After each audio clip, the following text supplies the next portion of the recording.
Les he hablado de nuestra Trivia Freak, nuestro juego de tablero con 700 tarjetas que pueden comprar. Ya. Demasiado. Vamos al podcast, que a eso vinimos. Si durante el Renacimiento usted buscaba paz y sosiego, Japón no era su destino predilecto. El lapso que va más o menos de fines del siglo XV a inicios del XVII es conocido, y por muy buenas razones, como el periodo de los reinos combatientes. Un poquito de contexto. Desde 1192, Japón funcionaba en base a shogunatos. El emperador, una institución que data de al menos el siglo VI, delegaba la autoridad en el shogun, término que deriva del japonés para gran general apaciguador de los bárbaros, es decir, el comandante en jefe del ejército. Pues bien, en 1464, este modelo entró en crisis como consecuencia de un clásico de clásicos de la historia política: un rollo de sucesión. El shogun no tenía heredero, convenció a su hermano menor de abandonar su vida de monje y lo nombró el siguiente en línea. Desafortunada movida, porque el año siguiente el shogun tuvo un hijo. Fórmula perfecta para desaguisados. Las dos facciones en competencia acabaron a los puños. Kioto, capital hasta 1869, ardió hasta los cimientos. Cuando por fin se resolvió la sucesión en 1477, el shogun había perdido el poder sobre los señores feudales, que ahora gobernaban cientos de estados independientes y luchaban entre ellos por el control total. Aderezaba el caldo bélico la secta budista Iko-Iki, que combatía por la hegemonía con tropas que incluían monjes guerreros. De este periodo datan ciertos mercenarios contratados por los señores feudales para espiar, asesinar, sabotear y en general producir daño por medio del silencio y la infiltración. Desde el siglo XIX se conocen como ninja, japonés para arte de escabullirse. Se desprende de tanto sigilo que no vestían el negro riguroso que usted tiene en la cabeza, porque algo tan parecido a un uniforme los habría delatado. No, estas ardillas escurridizas vestían de campesino, de monje o de lo que fuera que les permitiera pasar desapercibidos. Los samuráis despreciaban estas sucias estratagemas, despojadas de todo el honor que provee el combate abierto, y lucían a pecho henchido sus colores brillantes y sus banderas. La llegada de los portugueses en 1543, como vimos en el episodio 31, introdujo una serie de nuevos pelos en la sopa. De partida, trajeron tecnología militar europea. El arcabuz fue la primera arma de fuego de relevancia en aquellos pagos. A grandes distancias eran poco dañinos y su operación era lenta en extremo. En el lapso de un tiro podían lanzarse 15 flechas. Para peor, la pólvora se mojaba con facilidad. Pero gozaban de una ventaja crucial: podían ser utilizadas con eficacia por soldadesca sin entrenamiento de samurái. Los portugueses revolvieron además el escenario comercial e insertaron una novel cuña religiosa llamada catolicismo, fuente de nuevas diferencias y motivos de fricción. A la siga de mercaderes deseosos de llenarse los bolsillos venían jesuitas deseosos de ganar el quien vive en ese inmenso nuevo campo virgen de enseñanza evangélica. La punta de lanza fue San Francisco Javier, cofundador de la Compañía de Jesús. Arribado en 1549, quedó impactado de la preeminencia del honor y la cultura de las armas y la guerra. Eran los años del Bushido, o el camino del guerrero, un código ético al que solían consagrarse los samuráis. El Bushido demandaba lealtad y honor hasta la muerte. Por eso fue que George Lucas se inspiró en estos sujetos para los honorables caballeros Jedi. De hecho, la palabra Jedi deriva de Jirai Geki, drama de época. Cruda expresión del camino del guerrero era el hábito de coleccionar cabezas de enemigos decapitados. Entre mayor el número, mayor el prestigio, honor y recompensas.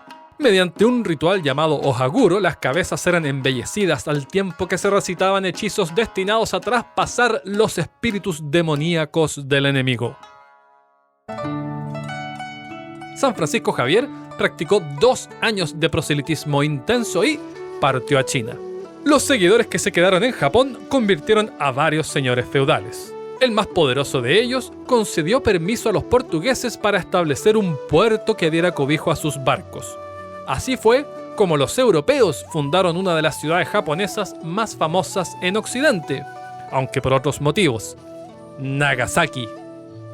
Los jesuitas instalaron allí un seminario y de él egresó un japonés a quien bautizaron como Ito Mancio, luego embajador en Roma ante Gregorio XIII y Sixto V. Además de armas, comercio y cristianismo, los portugueses introdujeron cocina occidental, como el pan, una bomba que la sociedad del trigo dejó caer sobre la sociedad del arroz. Por eso se pronuncia pan, igual que en castellano, del portugués pão, solo que adaptado para podar esa extraña vocal inexistente en la sencilla fonética japonesa. Y ya vimos en el episodio 31 que el tempura es una adaptación portuguesa y que la misma palabra deriva del latín quator tempora. En paralelo a la importación de arcabuces, curas y panes, un señor feudal llamado Oda Nobunaga iba ganando espacio en el periodo de los reinos combatientes. Aunque era noble de una casa poderosa, no tenía problemas en relacionarse con plebeyos y campesinos, en abierta violación con la tradición. El tonto de Owari lo llamaban en referencia a su provincia natal. En el funeral de su padre, desatendió rituales y protocolos ancestrales, horrendo en una sociedad donde la observancia estricta era de extraordinaria importancia. Arrojó, horror de horrores, incienso ceremonial al altar. Ante semejante bestialidad, un samurái de honor al servicio del clan y cercano al difunto cometió suicidio ritual. Seppuku. El comportamiento de Nobunaga generó fracturas al interior de su familia y hasta sirvientes se volvieron contra él. Sacrílego, quizás, pero Nobunaga era habilísimo. Haciendo astuto uso de la tecnología europea, logró subyugar una tracalada de señores feudales. Quien observaba esta aplanadora militar con ojos de deseo era un ex monje, hijo de quien fuera shogun hasta 1550, punto en que se retiró tras confirmar una y otra vez que su autoridad pesaba menos que paquete de popcorn en ese salpicón político. Aquel ex monje acordó con Nobunaga unir fuerzas para entrar a Kioto. Nobunaga cumplió con su parte del trato, marchó a la capital y en 1568, por la fuerza de las armas, Japón tenía un nuevo shogun. Transcurrido un lustro, se hizo realidad lo obvio. La ambición de poder de Nobunaga era incompatible con cualquier trozo inferior a la totalidad. Derrocó al shogun que él había depositado en el trono y lanzó una guerra destinada a unificar Japón.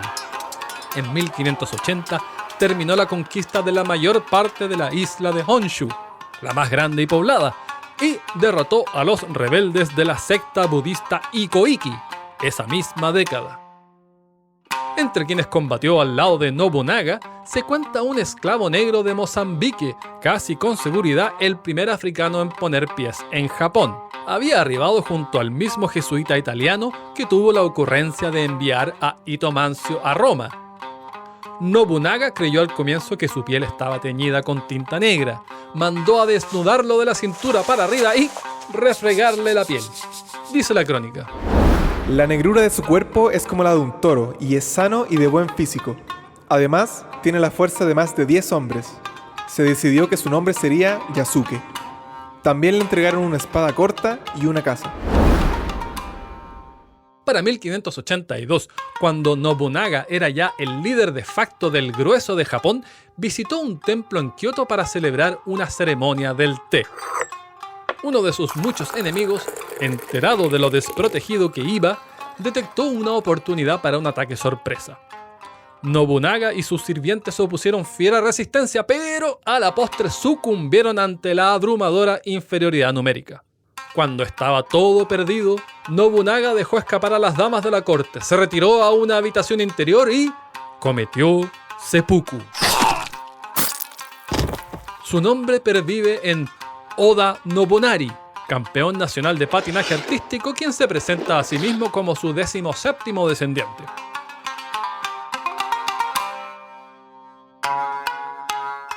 El mando lo asumió entonces Toyotomi Hideyoshi, hijo de un sencillo campesino. Había oficiado de portador de sandalias de Nobunaga y con el tiempo se fue ganando su confianza. Este nuevo gobernante retomó la labor unificadora de su predecesor con la misma energía. En un punto de la campaña, mandó a levantar un castillo en una zona boscosa en el más completo sigilo. Tras 80 días, la obra estaba finalizada y, bajo el manto de la oscuridad, cortaron los árboles que la cubrían. A la mañana siguiente, los miembros del clan enemigo se encontraron con un castillo reluciente que parecía construido en una sola noche. Se rindieron 9 días después de esta genialidad de guerra psicológica. Para inicios de la década de 1590, la unificación de Japón había en esencia terminado, y con ello también el periodo de los reinos combatientes. Acto seguido, como suele ocurrir con los aglutinadores, la tierra natal se le hizo chica a Hideyoshi. Resolvió invadir Corea y utilizar esa península como base continental para desde allí conquistar la China de los Ming. Hideyoshi comprendía la necesidad de controlar los mares. Por eso decidió recurrir al socorro de Felipe II, rey de España y Portugal, desde la unión de ambas coronas en 1580. Por intermedio de un jesuita portugués, le solicitó que pusiera su marina a disposición de esta empresa. Felipe, más cauto, prefirió no perturbar a los chinos. Desprovisto de tecnología naval europea, Hideyoshi optó por abrumar Corea con superioridad numérica. Los coreanos pusieron a cargo de la armada a Yi Sun-sin, un oficial de caballería con apenas 2 años en la marina y que jamás había comandado una batalla naval. A pesar de eso, cosechó una serie de victorias que volvió a los japoneses recelosos de la guerra en el mar. Por momentos, los invasores obtuvieron mejores resultados en tierra, pero a la larga los refuerzos chinos y la interrupción de sus flotas de suministro volvieron inviable la invasión. La guerra de guerrillas coreana llevó las cosas a punto muerto. En medio de esta carnicería internacional, Hideyoshi vivió otra doméstica. Había adoptado como heredero a un sobrino que lo ayudó en sus campañas militares, pero, tal como con aquel gatillo del periodo de los reinos combatientes, tuvo un hijo, y las prioridades, por supuesto, cambiaron. Hideyoshi acusó a su sobrino de planear un golpe de estado y le ordenó proceder con el seppuku de rigor. De modo incomprensible a ojos occidentales, así lo hizo. Mismo sino padecieron su familia y sus 3 wakashu, jovencitos varones encargados de satisfacer las urgencias sexuales de hombres mayores.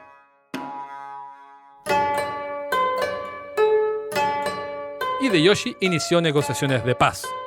Las tratativas, sin embargo, no llegaron a puerto y el año siguiente renovó la ofensiva. Fue similar a la tanda anterior y de nuevo los bandos se vieron sumidos en la parálisis.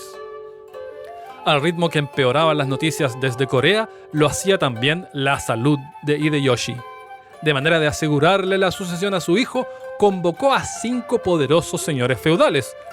Justo a tiempo, porque Hideyoshi murió casi enseguida. El flamante Consejo de los 5 Ancianos ordenó echar pie atrás en la que hasta entonces era la invasión marítima más grande jamás vista. Durante algún tiempo mantuvieron en secreto la partida de Hideyoshi para no desmoronar la moral. Al igual que Oda Nobunaga, Toyotomi Hideyoshi murió sin título formal de shogun porque carecía de linaje samurái. Su padre había peleado para ellos, cierto, pero en calidad de pinche soldado de infantería. Otro honor, sin embargo, engalana su nombre. Allá por 1949, un emprendedor llamó a su empresa Toyotomi, hoy fabricante de estufas, por una increíble coincidencia. Aquel fundador nació el mismo día del año y en la misma ciudad que este gran señor, y además Toyotomi significa leal a Toyo, en referencia a Toyota por su apoyo inicial. Calefacción rápida y homogénea. 100% japonesa, 100% Toyotomi. Aún sin conquista, la masacre en Corea fue de proporciones bíblicas. Eran tantas las cabezas que transportarlas hasta Japón suponía un lío logístico para los samuráis. Optaron por la onda minimalista de Marie Kondo y solo cercenaron las narices. Cada una fue cuidadosamente contabilizada, registrada, encurtida y envasada. Un santuario de Kioto acoge las narices de 68.000 chinos y coreanos que padecieron la sed expansionista. Hasta hace no mucho, una placa informaba así a los turistas. No se puede decir que cortar narices fuera tan atroz según los estándares de la época. Y donde fuego hubo, brasas quedan. El título de no ficción más vendido en 2017 en Japón asevera que los coreanos tienen menos moral que las bestias y los pájaros. Cesada la violencia puertas afuera, liberado quedó el ancho de banda para violencia puertas adentro. Un grupo adjudicaba el poder al hijo de Hideyoshi, otro a Tokugawa Ieyasu, el más prominente de los miembros del Consejo de los Cinco Ancianos. Sobrevino otra guerra civil más. El jefe del clan Sanada decidió no correr riesgos. Envió un hijo a pelear a cada bando para asegurar la supervivencia de los suyos, cualquiera fuera el resultado de esa rosca. En 1600, el ejército del hijo de Hideyoshi sitió el castillo que su padre había levantado con el objetivo de negociar la paz en Corea con diplomáticos chinos. Lo defendía un samurái leal a Ieyasu. Ultra leal, podríamos añadir, porque mediante su resistencia logró retrasar a las tropas atacantes durante 11 días. Una vez que estaba todo ya perdido, el samurái y su familia cometieron lo que usted ya adivina: seppuku.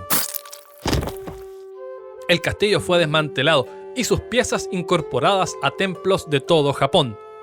En Kioto, varios de ellos reutilizaron en los techos fragmentos del suelo que soportó aquella carnicería.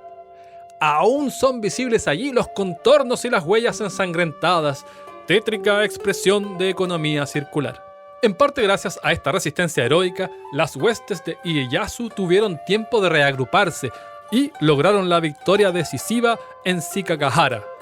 Con cerca de 170.000 hombres en el campo, es la batalla más grande de la historia feudal japonesa y el hito de inicio del shogunato Tokugawa. Mientras estas hecatombes ocurrían en Oriente, en Rotterdam zarpaba una flotilla a las Indias Orientales por vía de Occidente. Tras cruzar el estrecho de Magallanes y sufrir una colisión letal con nativos de lo que hoy es Chile, decidieron abandonar las hostiles aguas españolas y vender su lana en el lejano Japón. 24 de los 110 que salieron de Rotterdam llegaron vivos allí. Ieyasu celebró una audiencia con Jan Josten van Lodenseighen, el capitán, y con William Adams, el piloto y primer inglés en poner pie en Japón. Le explicaron de la tumultuosa política europea, que los religiosos españoles y portugueses eran proselitistas incansables y que los protestantes como nosotros vivimos en permanente conflicto con católicos como ellos. Ieyasu apreció su franqueza y es posible que ello haya influido en la insólita regulación que veremos a continuación. Ieyasu razonó que el comercio con los católicos era inseparable de la propagación de su fe, mientras que los protestantes sí podían contentarse con arreglos estrictamente comerciales. Tanto el capitán como el piloto se convirtieron en asesores diplomáticos y recibieron nombres japoneses y estatus de samurái. Aunque al neerlandés no se le permitió regresar a los Países Bajos, recibió un permiso de comercio exterior. Tuvo el privilegio de usar las 2 espadas de los samuráis, recibió un estipendio anual y se casó con una japonesa. Adams, por su lado, dirigió la construcción de los primeros barcos de estilo occidental y participó en la decisión de permitir la actividad comercial de los neerlandeses. Cuando al fin se le dio permiso para regresar a Inglaterra, declinó, Se casó con la hija de un funcionario de la corte, aprendió japonés con fluidez y disfrutó de un estatus con el que no podría ni soñar en casa. El nuevo shogunato organizó la sociedad en torno a una estratificación rígida. En lo más alto, el emperador, una figura decorativa, pero presentada como fuente última de sanción política para la autoridad del shogun. Si bien gozaba de pocas prerrogativas ejecutivas, la palabra privilegio se queda corta para describir su condición. Por ejemplo, la sacralidad impedía que un médico los examinara y que una hoja de cuchillo les tocara, de modo que la barba, el pelo y las uñas eran cortadas con los dientes por sus sirvientas. Inmediatamente debajo del emperador estaban los nobles de su corte. El peldaño siguiente era el shogun, aunque en la práctica era el que pinchaba y cortaba. Seguían 4 clases, basadas en ideas confucionistas importadas desde China. En la jerarquía de prelación primaba no la riqueza, sino que la pureza moral. En orden: samuráis, campesinos, artesanos y comerciantes en último lugar. Pero el mono no acaba ahí. Aún más abajo figuraban los desclasados, los intocables, personas cuyas ocupaciones eran consideradas impuras o contaminadas por la muerte, como carniceros, verdugos, curtidores y operadores de mataderos o funerarias. Con el correr de los años, la suspicacia hacia todo lo que oliera a ibérico se acentuó. La emperatriz se enteró de la maquinaria colonial que españoles y portugueses venían imponiendo a sangre y fuego en América y Filipinas, y razonó que Japón bien podría ser el siguiente en la lista. Los católicos eran ya varios cientos de miles, 1 millón según fuentes jesuitas, y su influencia había devenido en un riesgo de inestabilidad para la tradicional sociedad isleña. La olla se caldeó más cuando un señor feudal aumentó los impuestos en forma drástica para construir un castillo y prohibió el cristianismo. En 1637, una alianza liderada por un samurái católico se rebeló. El shogunato envió para su supresión una fuerza de más de 125.000 soldados, apoyados por los muy cristianos neerlandeses. Unos 37.000 sediciosos fueron decapitados y los comerciantes portugueses, bajo sospecha de apoyarlos, fueron expulsados. A los pérfidos influjos papistas, una segunda consideración puso en tela de juicio la política de fronteras abiertas. El shogun razonó que si acaparaba el monopolio del comercio exterior, otros señores feudales no podrían adquirir riqueza y poder suficiente para desafiarlo. Es así que el año posterior a la revuelta católica tomó forma definitiva el Sakoku, el aislamiento autoinfligido más severo jamás implementado. Durante los siguientes 214 años, los japoneses fueron rehenes en su propio país. No podían dejarlo, so pena de muerte, y los expatriados perdieron el derecho a regresar. A los extranjeros se les vetó el ingreso y quienes ya residían fueron expulsados. Asekura Tsunenaga, un samurái que había visitado España, Francia e Italia 2 décadas antes, audiencia con el Papa inclusive, sería el último japonés en pisar oficialmente Europa durante 2 siglos y medio. Estrictas regulaciones jibarizaron el comercio y las relaciones exteriores. Si bien había comercio con China vía Nagasaki, los únicos europeos habilitados para operar eran los neerlandeses, y solo en Dejima, una islita artificial en la bahía de Nagasaki construida originalmente para acoger mercaderes portugueses. Los tripulantes sufrían verdaderos interrogatorios al recalar por parte de locales ávidos de noticias del mundo exterior. Más tarde, el gobierno neerlandés tomó el control de Dejima, de modo que durante la ocupación napoleónica de los Países Bajos, ese era el único lugar del mundo donde flameaba su bandera. A esta isla se le atribuye la introducción a Japón del café, el chocolate, el bádminton y la fotografía, entre varios otros. A objeto de permitir solo la pesca costera, pero evitar la navegación transoceánica, el tamaño de los barcos fue restringido. Las naves aptas para el mar abierto fueron desmanteladas y la infracción conllevaba la pena capital. Se debía confeccionar un agujero en el casco, de manera que el oleaje de alta mar fuese condena segura al naufragio para eventuales espíritus incorregibles. En tierra, los vehículos con ruedas fueron prohibidos para el ciudadano común hasta pasada la segunda mitad del siglo XIX. El cristianismo también fue prohibido. Las autoridades portaban el fumi-e, pisar imagen, una representación de Jesús o María que los sospechosos debían pisotear. Es el acto de apostasía simbólica que aparece un par de veces en Silencio, la película de Scorsese que retrata este periodo. There is something more important than the judgment of the church. Come ahead now. It's all right. Step on me. Esa voz de Dios es también la del jesuita italiano mencionado ya 2 veces.